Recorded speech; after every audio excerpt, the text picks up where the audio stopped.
I'm sure my mom was trying to protect me.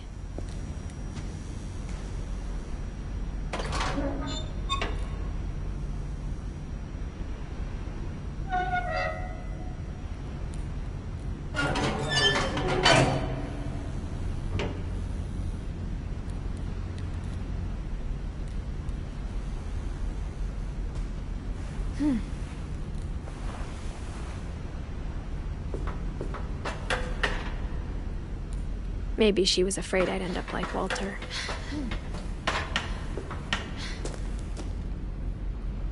But if she never told me about an uncle under the house, I can only imagine what else she was hiding. I don't want to make the same mistakes she made. Trying to bury something that's still alive.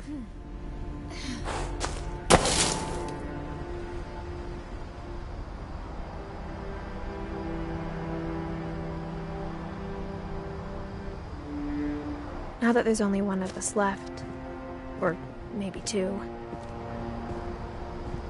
I thought it was time I heard the stories for myself and found out what happened to everyone else. But now I'm worried the stories themselves might be the problem. Maybe we believed so much in a family curse, we made it real.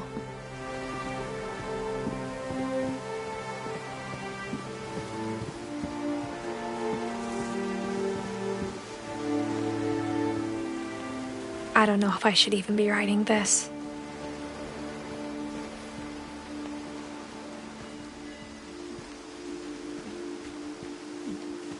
Maybe it'd be better if all this just died with me.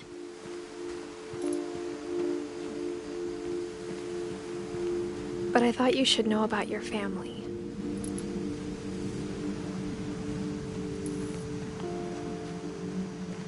And the history you're a part of. Though to be honest, I feel as lost as you probably do right now.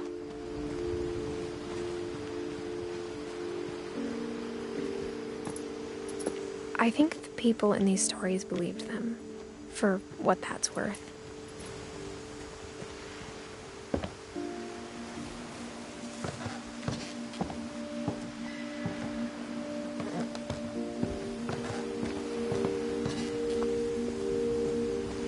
Look at the house. That history of imagination and stubbornness and madness. Any of it seems possible.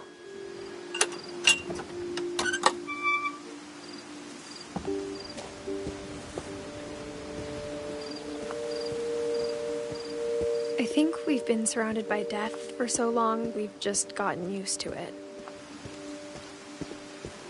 What kind of family finishes building a cemetery before starting the house?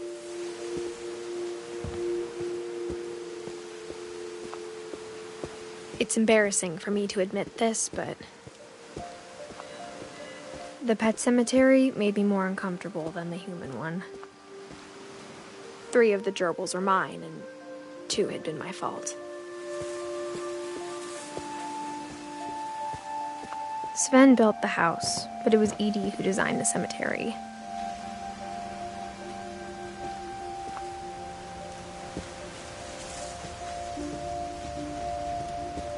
I'm sure Odin's monument had been Edith's idea. My mom was always trying to move on, but for Edith, the past never went away. She could see it poking out of the water at low tide.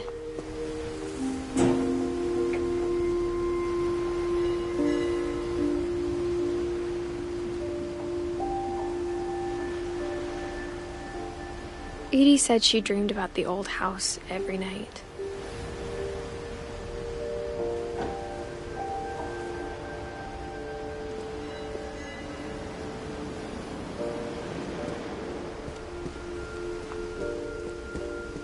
Edie's side was always easier for me to understand. But the older I get, the more I can see where my mom was coming from. Her dad had been pretty strict, but it wasn't enough to save her brothers. She was just trying to do better. She lost 2 of her brothers, just like I did. I get why she tried so hard to protect us. There's so many things I wish I could ask my mom now. Part of me thinks this is what she wanted all along. For me to come back someday and find everything out for myself.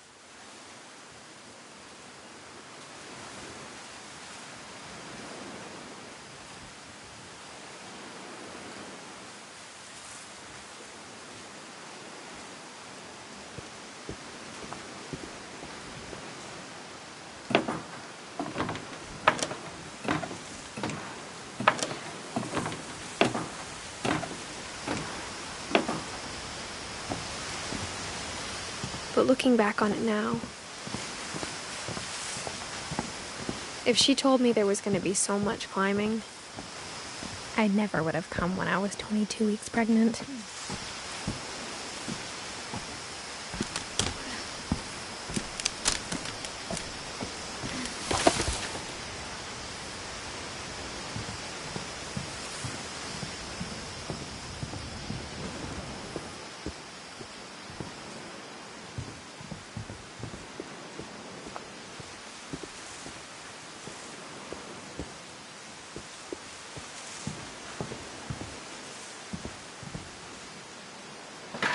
I never met Grandpa Sam, but I think he and my mom had a lot in common.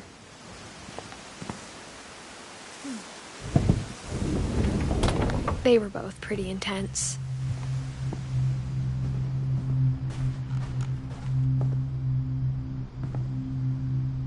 Instead of hiding from death, Sam seemed to go out of his way to meet it.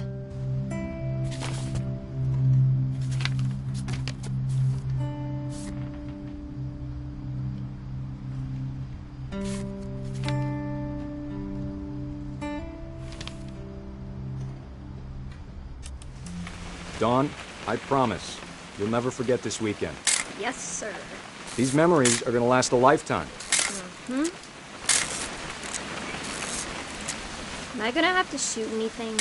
It's a hunting trip, Dawn. Shooting is strongly encouraged.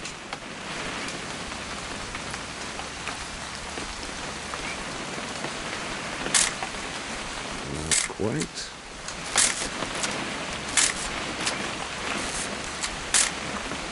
Shouldn't we be leaving? Just want to get a shot of you, Dawn, then we can take off. What? Perfect. It's gonna rain the whole weekend, isn't it? Please just take the damn picture. Hey, language. I will never forget this weekend, Dad. That's the spirit. Okay, got it. I'm gonna take some pictures, okay? Just be careful. That camera's older than you are.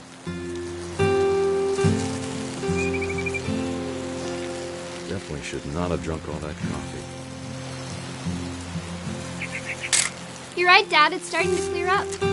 Still freezing, though.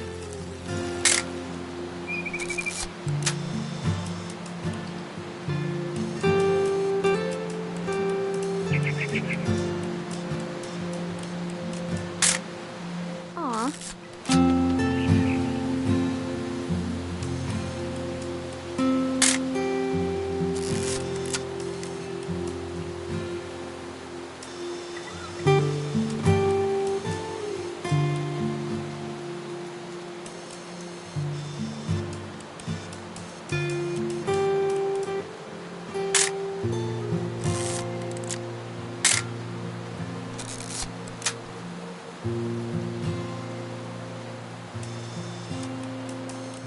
Nothing quite like being outside.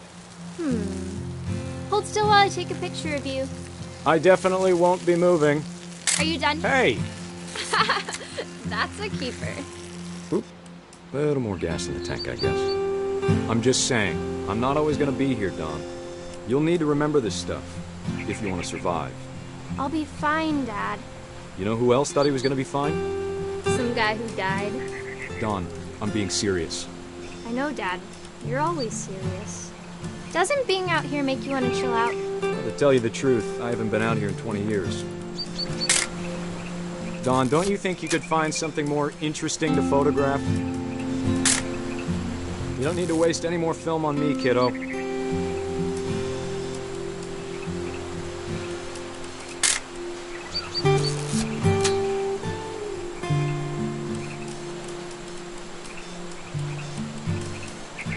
Last time I was with my brother Calvin. Man, that was a great trip. Your grandpa Sven taught us how to fish. Dad! Good eyes, Don.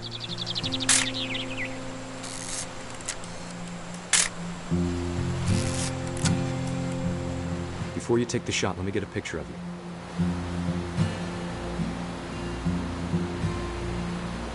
Dad, Let me get behind you.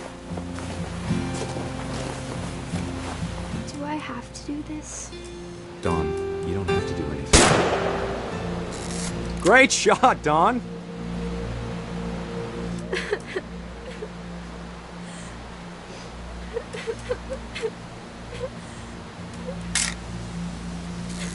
I'm proud of you, Don. Always remember that, okay?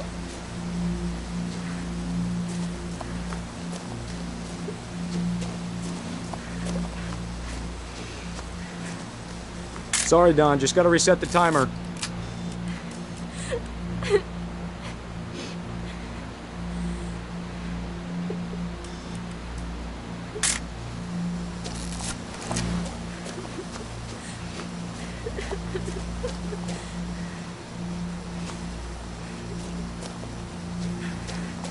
Dad, it's twitching.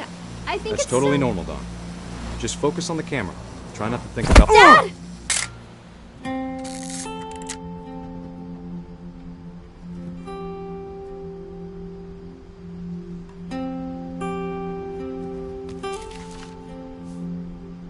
of all these stories, that's the one I wish most that my mom had told me.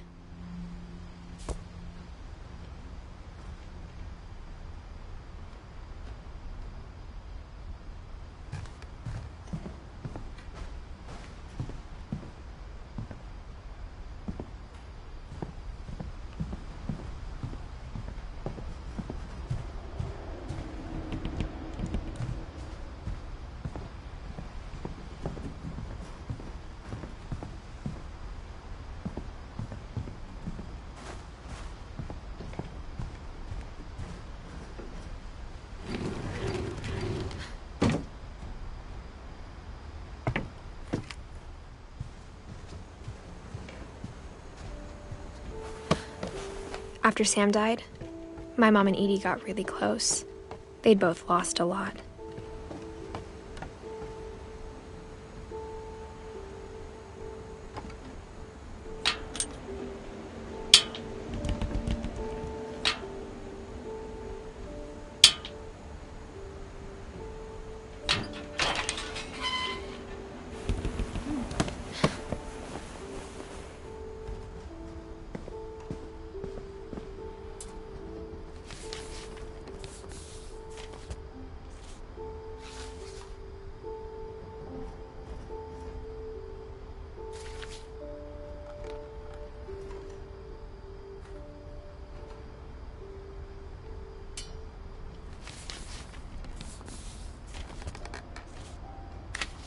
Dear Kay, do you remember the way Gregory used to laugh when he thought he was alone?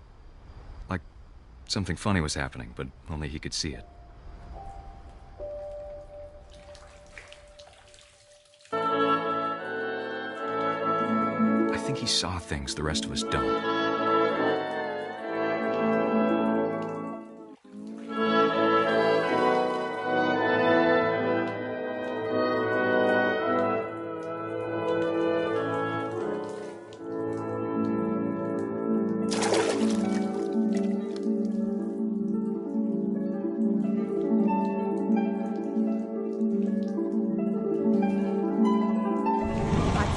Gregory, it's time to... Hold on, sweetie. Hello? Sam, I told you I don't want to talk right now. I wonder what he saw.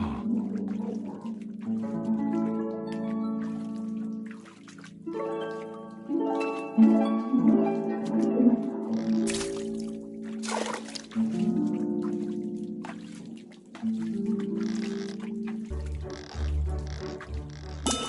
reminded me so much of Calvin. Lost in his imagination. Whatever it was he saw.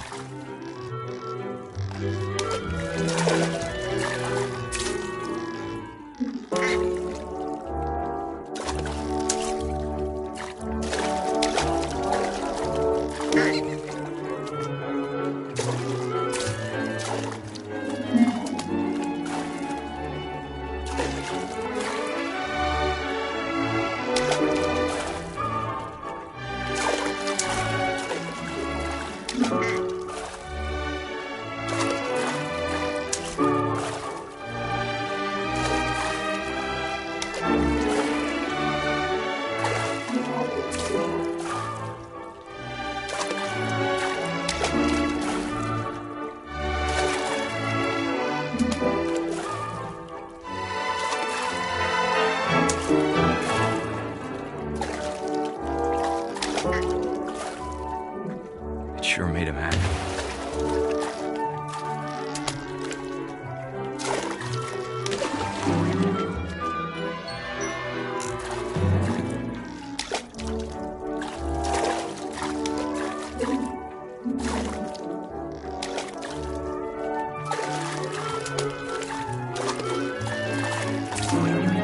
I know how silly it sounds.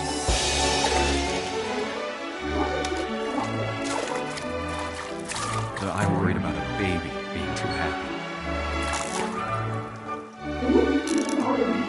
But I could feel him slipping away. Sorry about that, Gregory. I know you did everything you could. Maybe if I hadn't called that night. Damn it. Hold on, I don't want Gregory to hear this.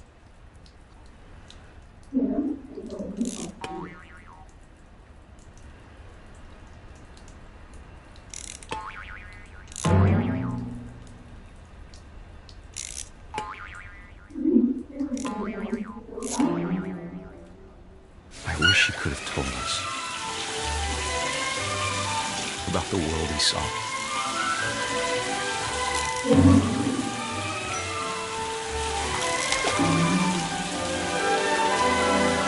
There's so much I don't understand about Gregory, about everything.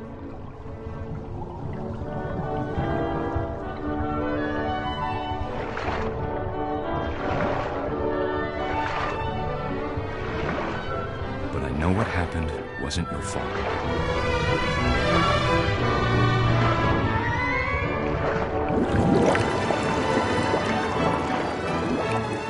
I'm sure he's happy. And he'd want you to be happy too. Good luck, Kay. Love, Sam.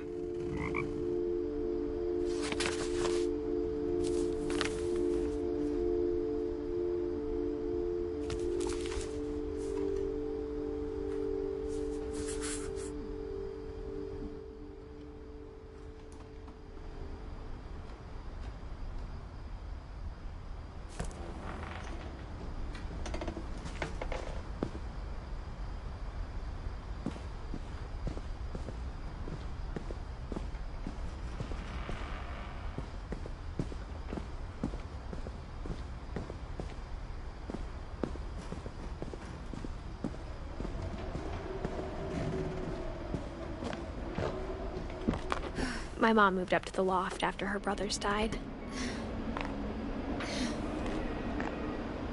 At the time, it was as far away as she could get.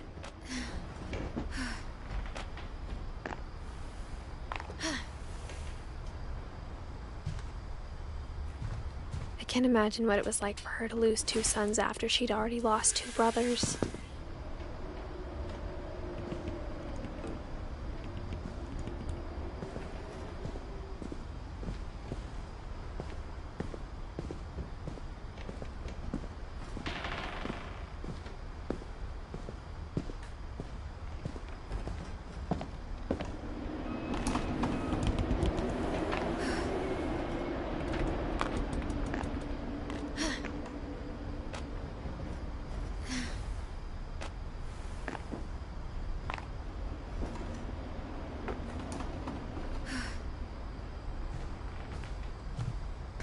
She spent a summer building houses in Calcutta, where she met my dad, Sanjay.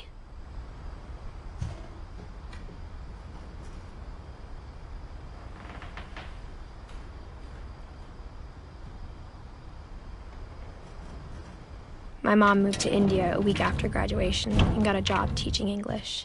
Louis was born a year later. When my dad died, I don't think Mom knew where else to go. I'm sure Edie was happy to have her back. The house had to get a little bigger, but Edie was used to that. And for a while, things were good. Almost normal, but it didn't last.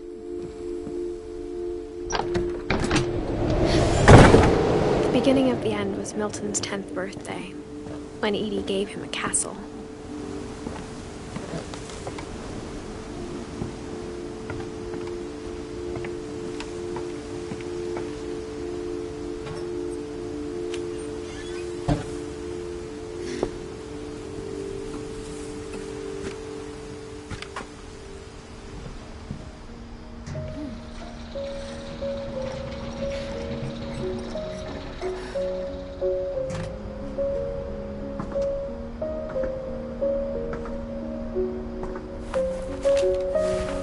Milton Finch in The Magic Paintbrush.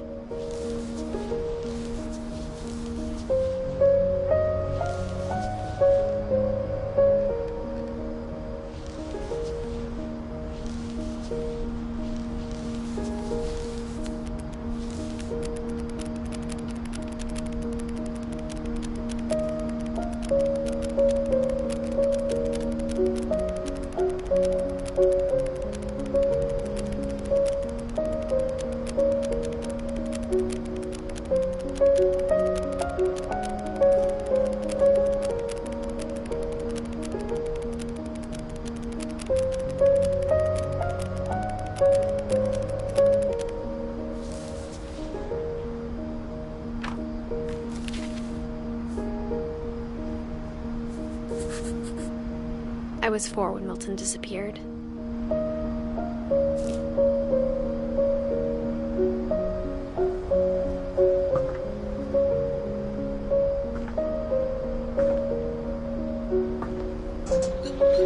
Mom spent months searching for my brother. Then she sealed the doors.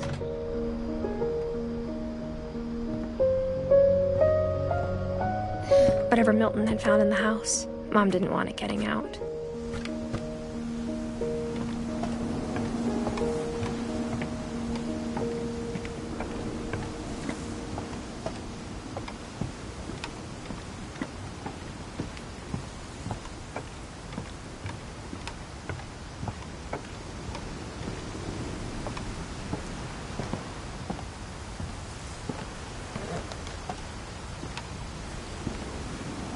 Mom definitely blamed Edie, but I think Louis blamed himself. After he graduated, he just spent more and more time in his room, until Mom got him a job at the cannery.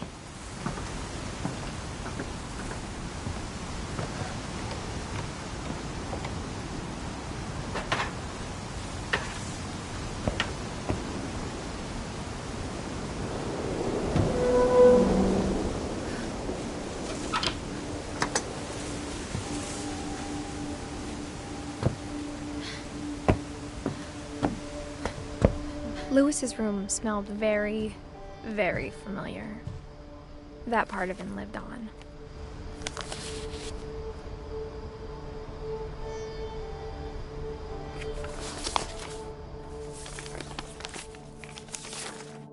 Dear Mrs. Finch, as Louis's psychiatrist, I can understand your desire for an explanation. As I see it, the trouble began in January, shortly after we convinced your son to seek treatment for substance abuse. Newly sober, I believe Louis first noticed the monotony of his daily life.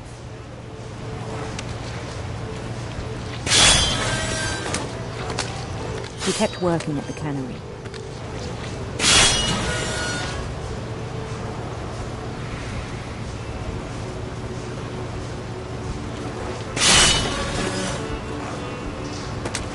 But he withdrew part of himself. In our sessions, I saw the same behavior. His mind began to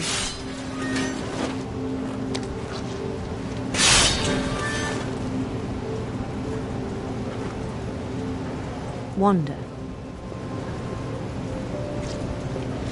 I asked him to describe it. He said he started small, imagining a labyrinth. He'd feel his way about. Then something moved. Bats. And toads.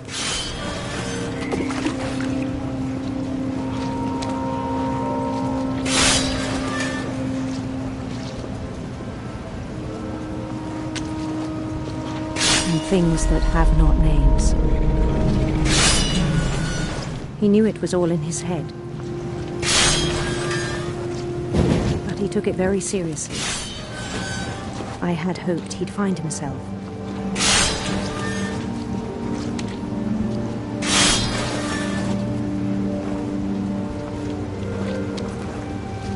But he found something more.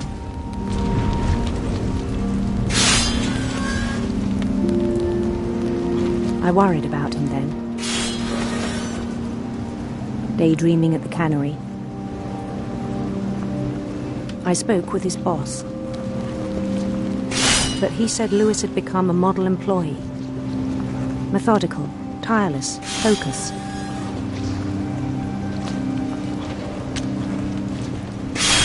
Like a whole new Lewis. So I let him go on.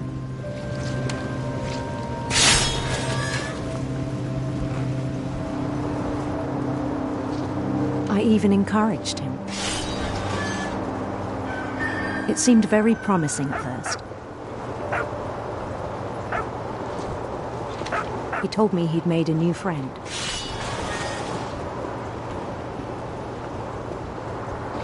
On the edge of a city he named Lewis Topia.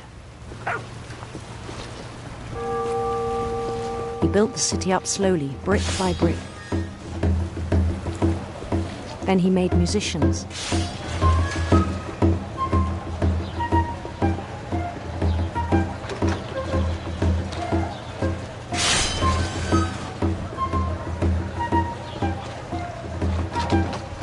And songs for them to play. He talked about starting a band. And he was always humming something. Every day his imagination grew stronger.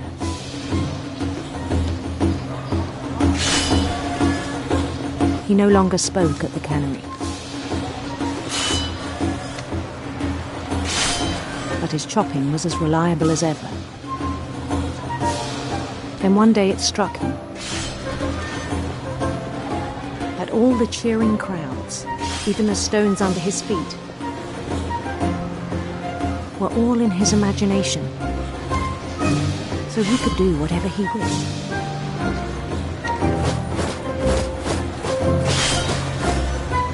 He held an election for mayor, and he won. They begged him to stay, but his mind was already wandering. It became a game for him.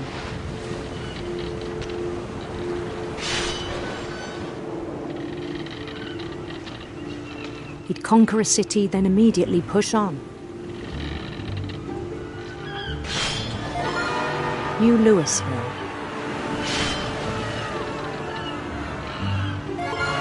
St. Louis.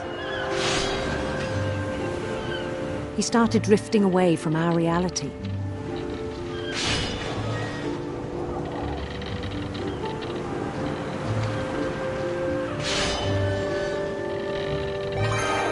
Minneapolis, until one day he forgot to go home from the cannery.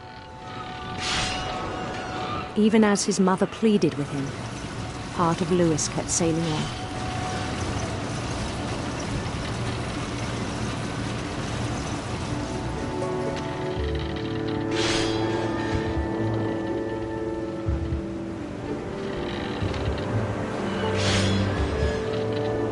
In Louisburg, he heard rumors of a handsome queen.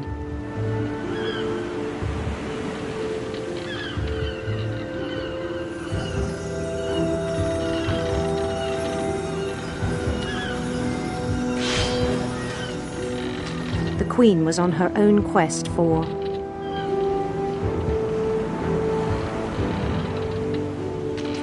radiant rainbows.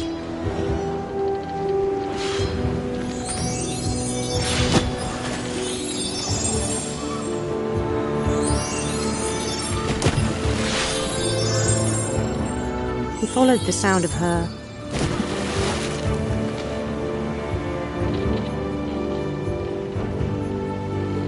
electric sitar.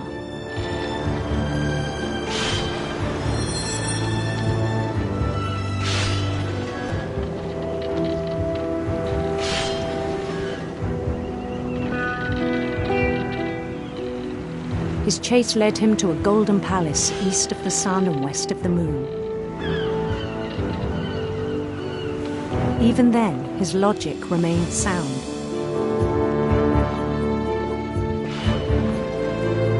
He knew the world was all in his imagination.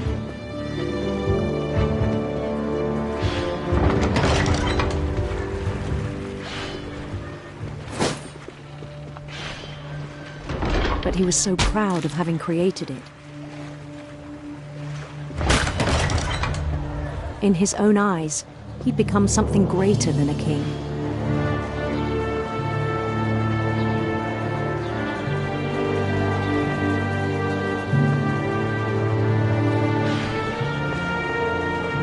For someone who'd never known success in the real world, I think it was overwhelming. And then it struck him that the real Louis was not the one chopping salmon, but the one climbing the steps of a golden palace.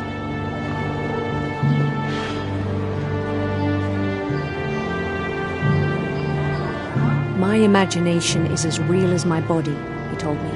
It was hard to argue with him.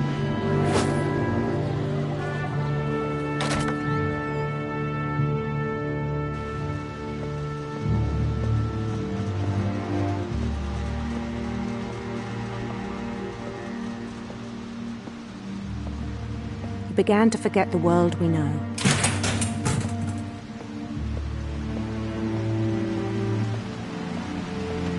I think it pained him to remember Louis, the cannery worker.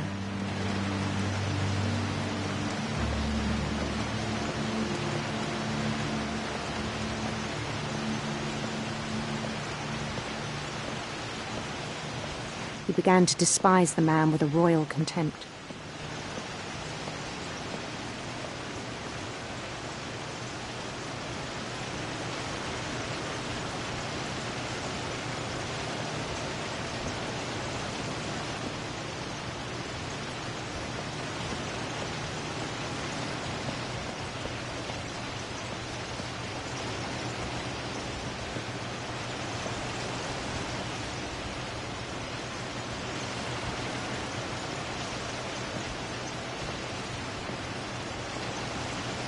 I still thought I could save him.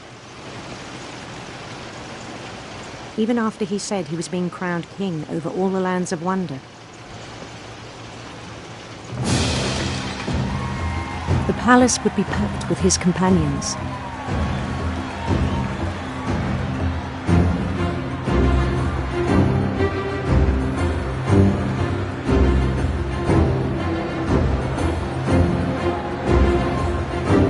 Including the wise Calico who'd insisted on advising him.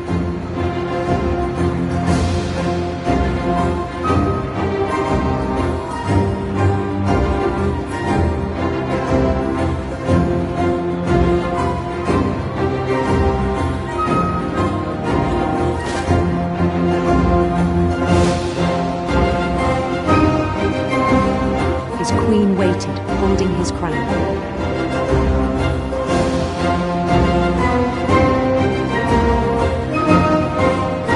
There was only one thing left to do.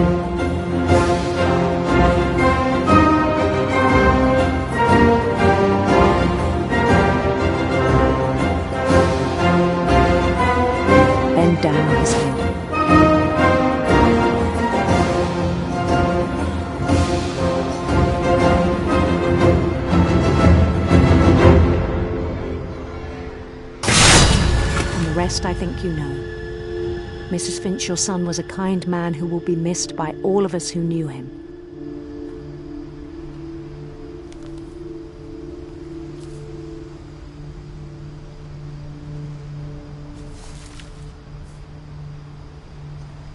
My brother was really cool. I wish you could have met him.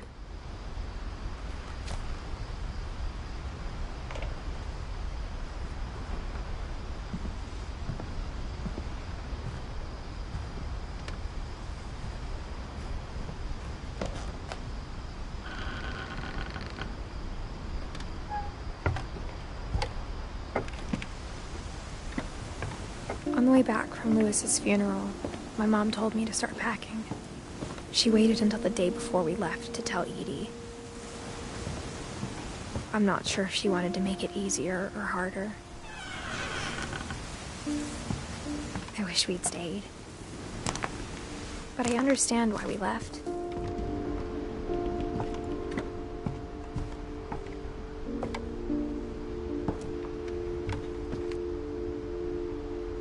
My mom ended up leaving everything behind.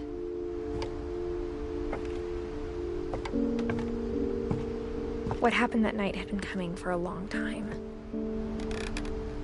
Maybe it should have come sooner.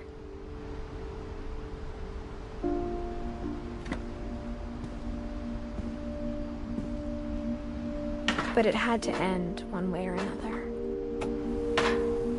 All that's left now is to tell you about that last night.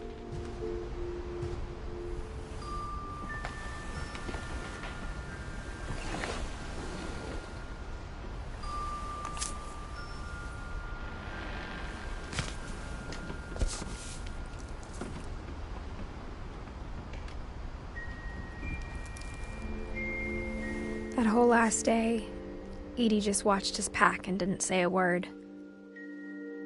Until supper, when she raised her glass and said, "To our final night together, and all our final nights apart." Grandma, you know what I said about alcohol. Some of your medications are very Edith, specific. I left a present for you in the hallway. Why don't you go open it? The grown-ups have to argue now. I'm sorry, you're right. We're all leaving tomorrow. Let's just enjoy our last... I'm not leaving. Edith, you're excused.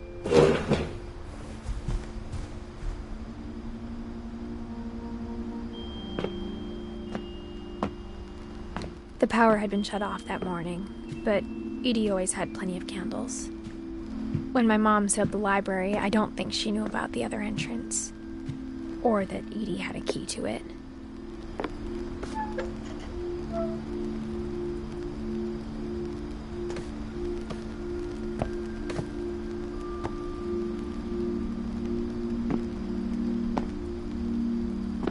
The thing you're afraid of isn't going to end when you leave the house. Edith has a right to know these stories. My children are dead because of your stories. I think it's best if Edith and I leave tonight. We'll have the nursing home send a van for you in the morning, okay?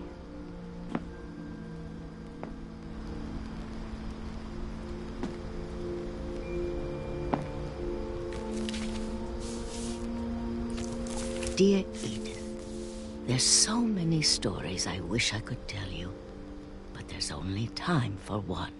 This is about what happened on the night you were born. That night, the tide went way, way out. It was the first and last time I ever saw the old house aground. There'd been an earthquake out in the middle of the ocean. They called it the lowest tide in 1,000 years. God, it smelled awful. You know, I've seen that house every day of my life.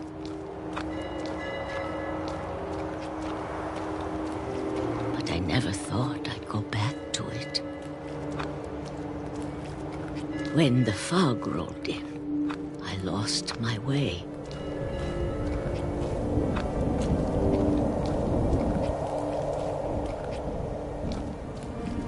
I got turned around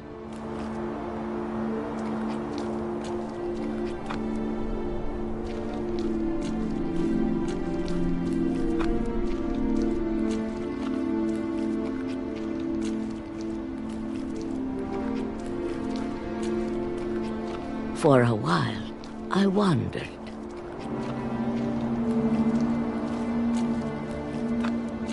I started seeing things.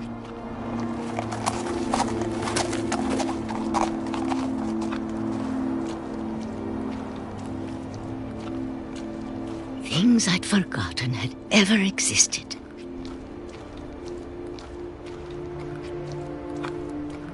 But when I saw them, they felt like old friends. That night, a lot of things came back to me.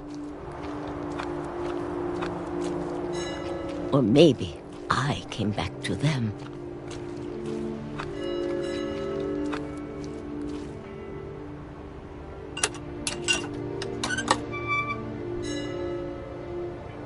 Things I can't explain, but that I need you to try and... Edith, what are you doing in here? It's mine. Edith! Mom, you're gonna rip it! Let go! I kicked and screamed, but Mom dragged me to the car. I never saw Great-Grandma Edie again. The next morning, the van came to pick her up, but she was already gone. After that, we moved around a lot.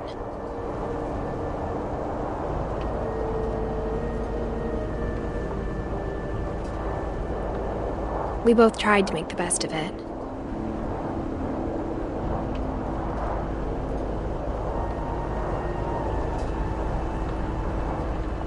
A few years went by.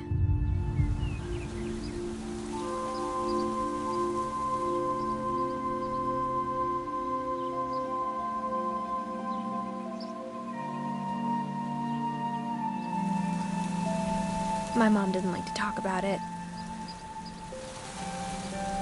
But she started getting sick a lot. The rest happened pretty quickly.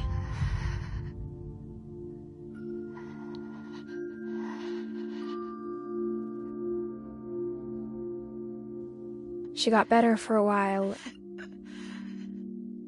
and then she didn't.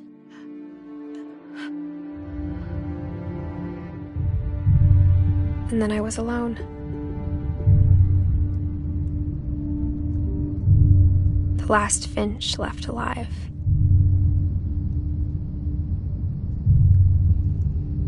Until I found out about you.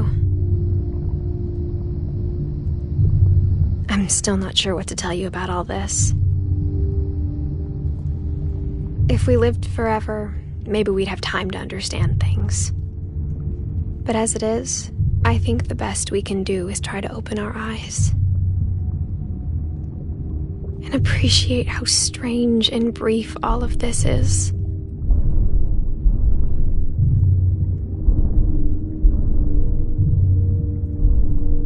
This journal was supposed to be for you.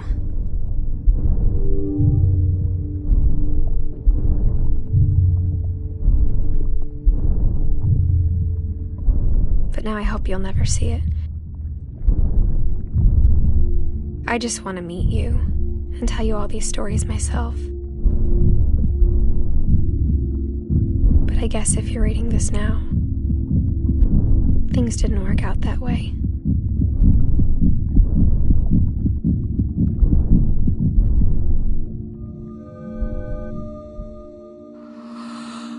This is where your story begins. I'm sorry I won't be there to see it. It's a lot to ask, but I don't want you to be sad that I'm gone. I want you to be amazed that any of us ever had a chance to be here at all.